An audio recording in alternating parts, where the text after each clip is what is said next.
Kalau antum baca fakta buku dari Headbook Van Munang, sulit untuk kita menceritakan tentang buah kolang-kaling kita sandarkan kepada Sunan Bonang.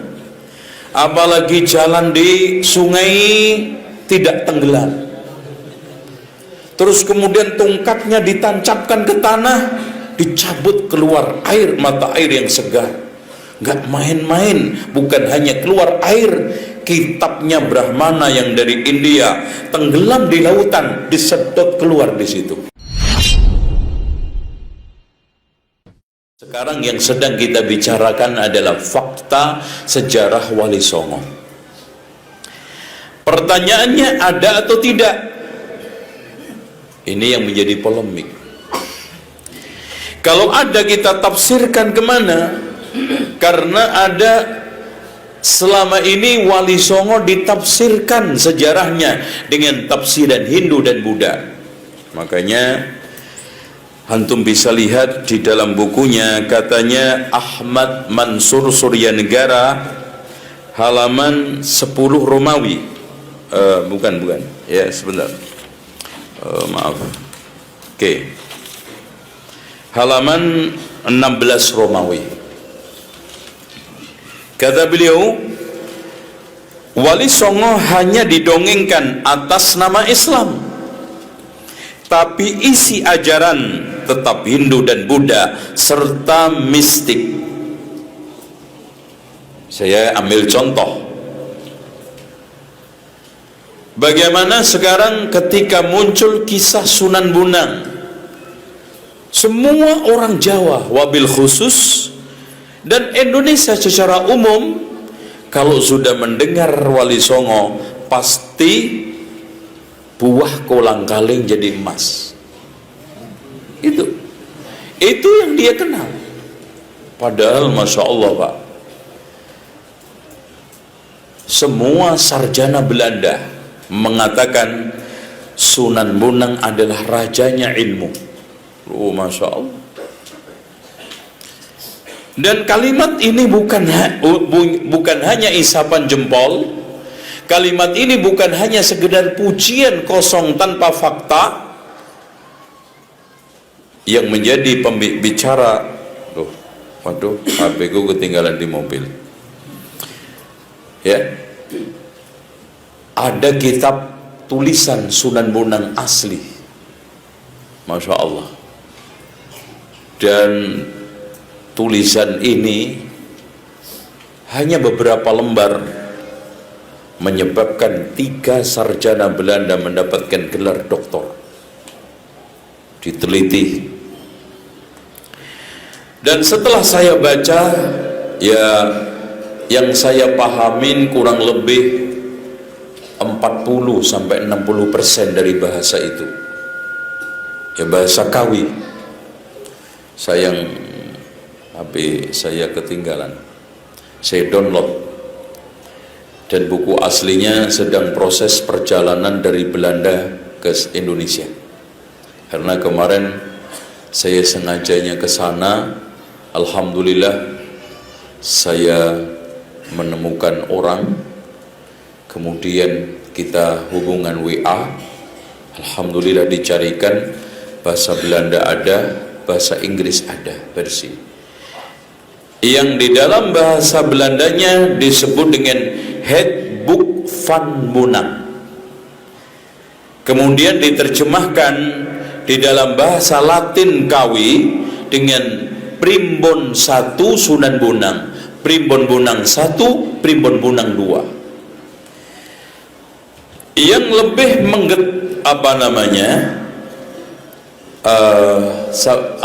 mengagetkan kita, ternyata hadirin sekalian, pemahaman Sunan Bonang sungguh sangat dalam tentang ahli sunnah wal jamaah. Kaget kalau antum baca fakta buku dari Headbook Van Munang, sulit untuk kita menceritakan tentang buah kolang-kaling kita sandarkan kepada Sunan Bonang.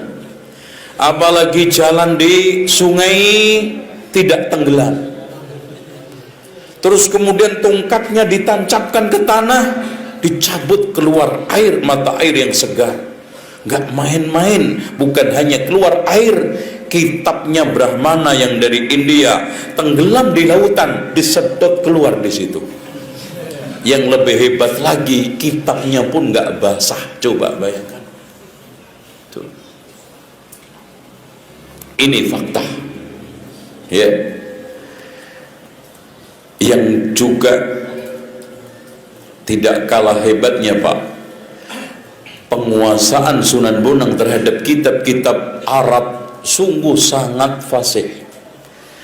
Makanya Profesor Dr. Drewes mengatakan penulis kitab ini adalah orang yang sangat fasih dan lancar bicara bahasa Arab, walaupun bukan ulama, minimal bukan orang biasa. Ya, apalagi Pak, di dalam kerupak Ferrara yang ditemukan di Italia itu isinya menyoal tentang ajaran Wali Songo dan kesesatan Ma'rifat Syekh Siti Jenar yang diputuskan pada Sarasehan. Sarasehan itu semacam muktamar yang dihadiri oleh wali-wali yang ketika itu adalah 8.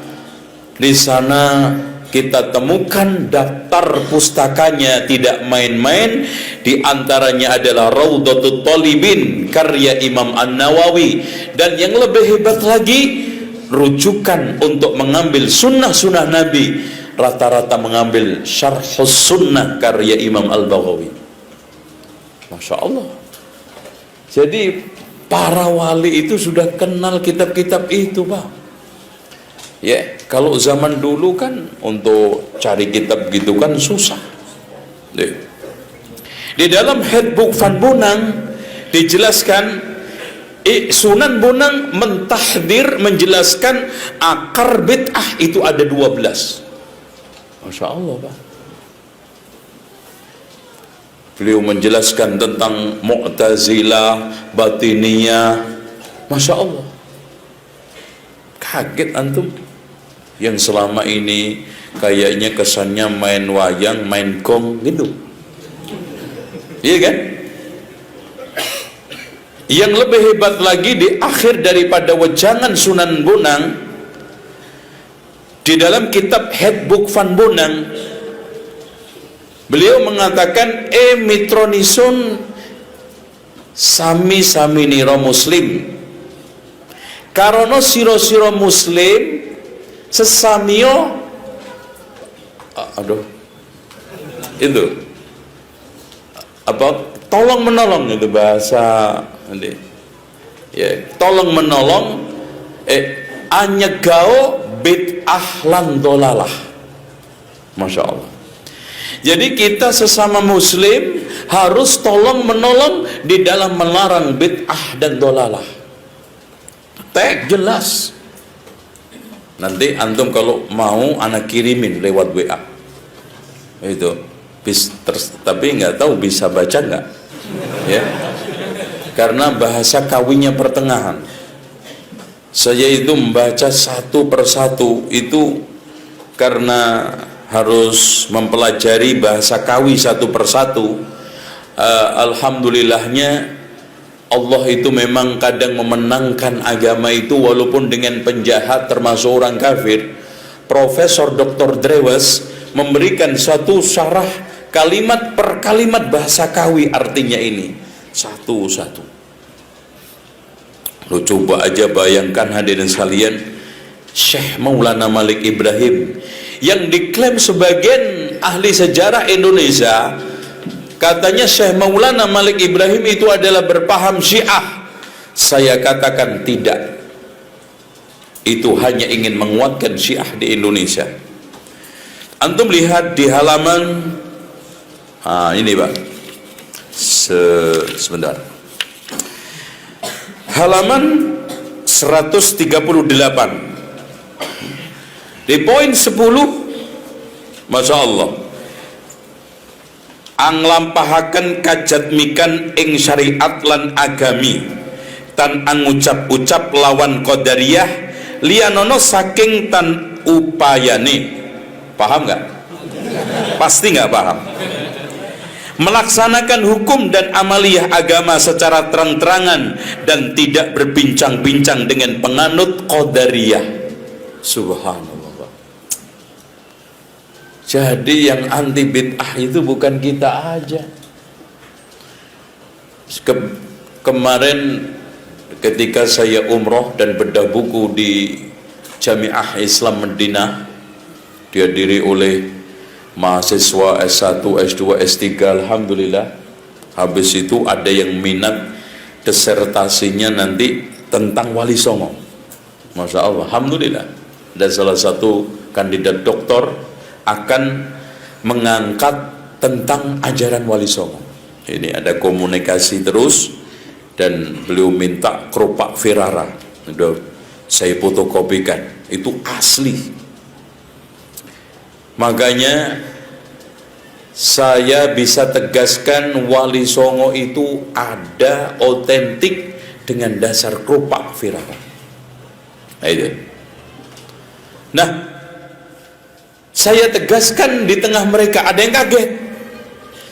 Wali Songo terutama generasi awal adalah Salafi.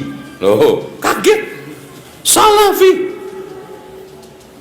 Dalilnya, ayo kita lihat di buku. Masya Allah. Antum lihat halaman 342. Coba buka bukunya. Kalau nggak punya buku, buka kopiahnya. Ini sudah saya terjemahkan. Artinya sudah saya ambil terjemahannya. Asli bahasa Sangsekerta Jawa Kawinya tidak saya turunkan, ya.